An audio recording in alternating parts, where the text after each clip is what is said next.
Welcome back to the Pen Wargame. In this video, we're going to be talking through powers, which are the supernatural abilities that your epic characters have across all fandoms. Whether it's Jedi and Sith Force powers, or Warhammer 40k Psychers, or Lord of the Rings magicians, or Harry Potter wizards, whatever it is, those powers can be reflected on the tabletop using the Play Easily Now Pen Wargame. Powers are special in that they use the Arcana skill, and they're the only part of the game that uses this skill. They're gained in characteristics, so it's not something that your characters will just intuitively have. Magic is a special thing, or even supernatural abilities in general are special, and you'll see that by only getting these things for your units through characteristics, which you'll have to specially select and pay a little bit of extra army points for.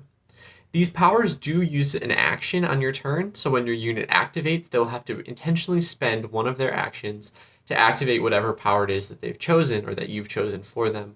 But these powers offer a huge array of really effective game-changing effects. So, if chosen correctly and implemented strategically, they can have a huge influence on the tide of battle. So to use these abilities, you're going to be using the same skill roll mechanic that the rest of Pen uses, which is rolling one six-sided dice for each model in the unit that's trying to cast these powers. For example, let's look at the Destined to Live power. This power essentially calls out one of your units on the battlefield and invigorates them with extra health so that they can last a little bit more.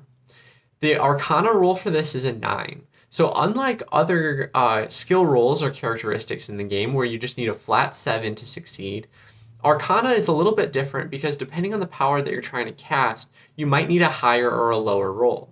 In this case, because it's a relatively significant ability, you're going to need a little bit higher. You need to roll at least a 9. Then you roll one six-sided dice for each model in your unit. This might be one if you're just working with, a Jedi or a particular heroic character, or it might be a bunch if you're, say, a whole squad of cultists trying to cast a ritual together. As long as at least one of those dice adds up to a 9 between the roll and then the added Arcana skill, the power goes off. If the power doesn't go off, the action is still spent, just nothing happens. If it does, though, then the effect from that spell happens for the rest of that unit's turn. Sometimes these effects will be the rest of the battle round, some of these effects will be the rest of the game, and some will just be one-off effects that activate on that unit's turn, such as dealing damage or something like that. You'll get to choose which powers you want to be implementing on the battlefield when you take your characteristic for each given unit. In this way, you can replicate a whole host of really epic supernatural powers, no matter what miniatures you're playing the Pen Wargame with.